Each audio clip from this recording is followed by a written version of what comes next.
Assalamualaikum warahmatullahi wabarakatuh. Waalaikumsalam warahmatullahi wabarakatuh. Bagaimana kabarnya hari ini anak-anak? Alhamdulillah baik, Bu. Alhamdulillah ya, baik. Nah, sebelum kita memulai pelajaran hari ini, ada baiknya kita berdoa terlebih dahulu ya anak-anak. Berdoa dengan kepercayaan masing-masing. Berdoa mulai. Berdoa selesai. Nah, Ibu akan mengabsen terlebih dahulu. Yang pertama yaitu Fenty. Hadir, Bu. Rutia. Hadir, Bu. Citra. Hadir, Bu. Nah, alhamdulillah sepertinya hadir semua ya anak-anak. Nah, sebelum kita memulai pelajaran, Ibu akan memberitahukan tentang tujuan pembelajaran kita pada hari ini. Yang pertama, anak-anak itu dapat mengetahui sifat bayangan yang terjadi pada lensa cembung dan alat optik yaitu loop. Nah, sebelum kita memulai pelajaran, apakah dari kalian ada yang tahu loop atau kaca pembesar itu? Ya, Bu, ada. Tidak, Bu. Ada yang tahu, ada yang tidak ya. Nah, begini ya, Ibu akan tunjukkan bagaimana gambar loop atau kaca pembesar itu. Nah, ini anak-anak, gambar loop atau kaca pembesar itu sekarang sudah tahu kan? Ya, Bu. Nah, ada yang tahu apa kegunaan dari loop atau kaca pembesar ini? Bu, Nah, iya Ruti. untuk melihat benda-benda yang kecil, Bu, agar terlihat lebih besar. Nah, berikan aplaus kepada Ruti, jawabannya benar. Nah, kalian tahu nggak sih kenapa loop atau kaca pembesar ini dapat melihat benda-benda kecil yang tidak bisa dilihat oleh mata? Ayo, kenapa? Nah, belum tahu ya anak-anak. Nah, pada hari ini kita akan mempelajari hal tersebut yang dapat membuat loop atau kaca pembesar itu melihat objek atau benda-benda kecil yang tidak dapat dilihat oleh mata. Oke anak-anak, kita akan mulai pelajaran pada hari ini. Nah, Ibu akan menggambarkan lagi bentuk dari kaca pembesar atau loop itu.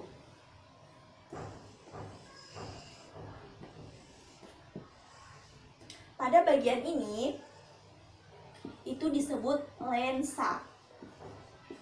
Ada yang tahu pengertian dari lensa itu? Nggak tahu, Bu. Tidak, Bu. Nah, lensa ini sendiri pengertiannya adalah benda bening yang tembus cahaya yang permukaannya itu berbentuk cembung atau cekung. Tapi pada kaca pembesar atau loop ini dia memakai lensa cembung.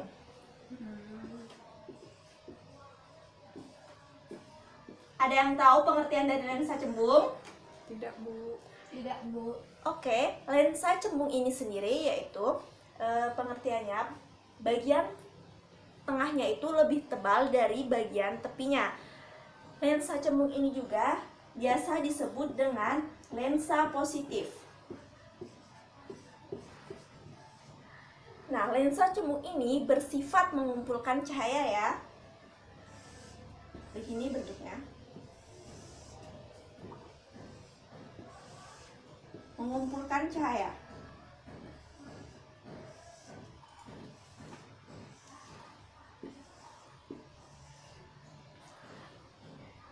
Perbedaan dari cermin cembung hanya memiliki satu titik fokus, sedangkan pada lensa cembung ini memiliki dua titik fokus. Nah, f1 dari lensa cembung ini sendiri yaitu di belakang lensa, sedangkan f2-nya itu ialah simetris dari f1 dan letaknya itu di depan lensa. Nah, selanjutnya Ibu akan menjelaskan tentang sifat dan pembentukan bayangan pada kaca pembesar ini. Sebelum itu, Ibu akan menjelaskan tentang sinar-sinar istimewa pada lensa cembung. Berbeda dengan cermin ya. Nah, sinar-sinar istimewa pada lensa cembung ini, yang pertama yaitu kita gambarkan dulu sumbu utama, lalu lensa cembung. Yang pertama, sinar datang sejajar sumbu utama, lalu dibiaskan di fokus belakang lensa f1. Dan yang kedua itu ialah sinar datang dari fokus di depan lensa f2 dan dibiaskan sejajar sumbu utama. Dan yang ketiga itu sinar datang menuju pusat lensa dan diteruskan, tidak dibiaskan ya. Ya, Bu.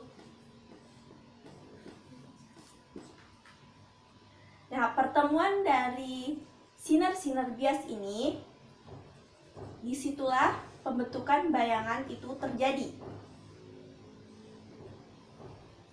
Oke, selanjutnya kita akan mempelajari tentang melukis pembentukan bayangan pada lensa cembung menggunakan diagram sinar. Nah, dalam melukis pembentukan bayangan pada lensa cembung ini, sekurang-kurangnya kita membutuhkan 2 sinar istimewa. Dan sifat pembentukan bayangan pada lensa cembung ini sendiri itu tergantung letak bendanya. Oke, kita akan langsung mulai mempelajari tentang diagram sinar ini.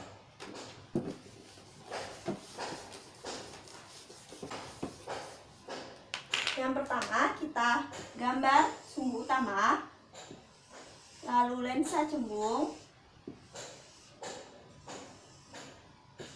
f1, f2,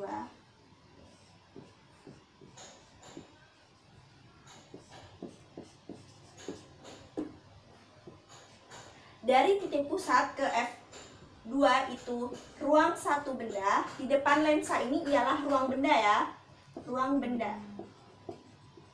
Nah, dari F2 ke M2 ini ruang 2, dan dari M2 seterusnya itu ialah ruang 3. Dan di belakang lensa itu ialah ruang bayangan yang di bawah sini ya. Ini ruang 1 bayangan dari titik pusat menuju F1, F2 ke M2, M1 itu ruang 2, dan dari M1 dan seterusnya itu ruang 3 bayangan. Dan pada lensa cembung di depan lensa bagian bawah sini itu ialah ruang 4 bayangan, dan di belakang lensa di sini ialah ruang 4 benda. Pada aturannya yaitu bila ruang bayangan lebih besar daripada ruang benda, itu diperbesar. Bila ruang bayangan lebih kecil dari ruang benda, itu diperkecil.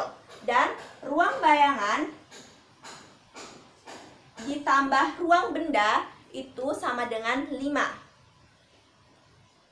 Dan jika dia di belakang lensa itu terbalik bayangannya, dan bila di depan lensa itu tegak. Nah, selanjutnya Ibu akan menjelaskan tentang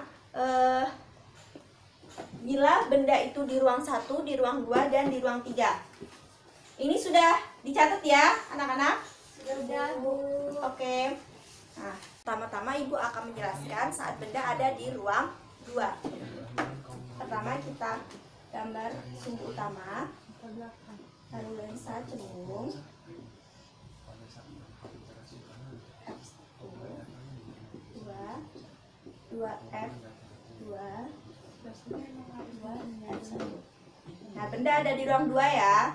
Sinar datang sejajar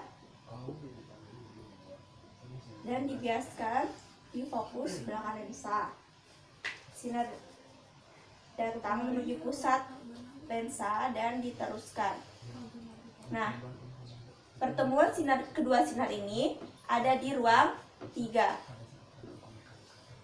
Sesuai aturan tadi, ruang benda di jumlah ruang bayangan itu 5. Jadi ini ruang benda ada di ruang 2 dan ruang bayangan pasti ada di ruang 3. Nah, sifat bayangan ini bila di belakang sifat bayangan pada lensa cembung ini bila di belakang lensa itu nyata terbalik, pasti nyata terbalik ya. Jadi sifat bayangannya udah nyata terbalik. Karena ruang benda itu lebih kecil dari ruang bayangan, maka diperbesar.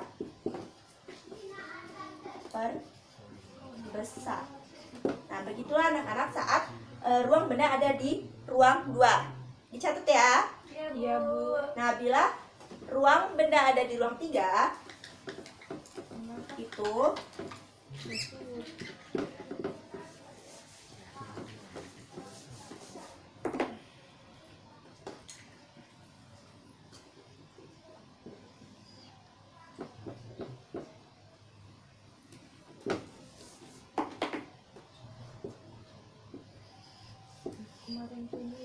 nah, bila ruang benda ada di ruang 3, sinar datang,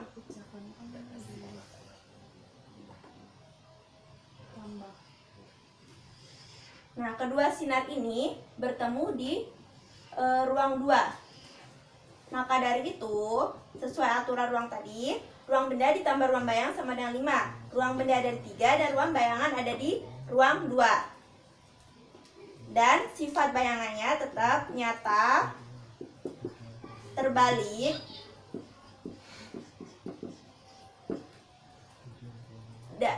dan ruang bendanya itu lebih besar daripada ruang bayangan, maka diperkecil. Perkecil. Oke? Jelas anak-anak? Jelas, Bu. Dicatat ya. Ya. Selanjutnya, bila ruang benda ada di ruang 1. Nah, pada kaca pembesar atau lup ini sendiri, ruang bendanya itu ia ada di ruang 1. Nah, ada di sini. Jadi bayangannya ada di ruang 4 ya, karena 1 ditambah 4 sama dengan 5. Jadi bayangannya ada di sini. Sinar datang,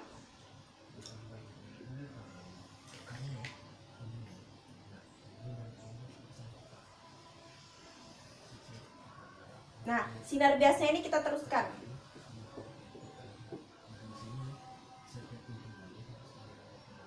Nah, di sini ya bayangannya.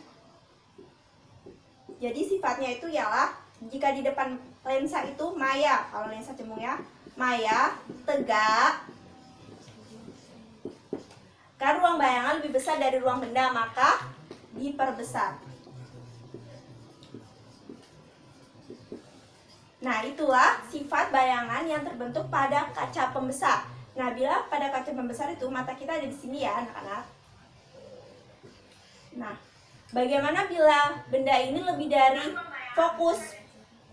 Nah, bila benda ini lebih dari fokus, anak-anak, itu tidak dapat dilihat karena bayangannya ada di belakang lensa. Sedangkan yang kita amati itu harusnya bayangan ada di depan lensa. Nah, sampai di sini dulu ya, anak-anak, pelajaran pada hari ini. Adakah yang ingin bertanya? Tidak, Bu. Tidak, Bu. Nah, bila tidak ada yang bertanya, Ibu akan menyimpulkan pelajaran pada hari ini, yaitu yang pertama, lensa adalah benda bening yang tembus cahaya yang permukaannya itu berbentuk cekung atau cembung. Nah, lensa cembung itu ialah lensa yang bagian tengahnya lebih tebal daripada bagian tepinya. Nah ya, betul adik-adik, betul anak-anak. Nah, lensa cembung ini bersifat konvergen atau mengumpulkan cahaya. Akhiri pertemuan kita hari ini. Wassalamualaikum warahmatullahi wabarakatuh dan selamat siang. Waalaikumsalam warahmatullahi wabarakatuh.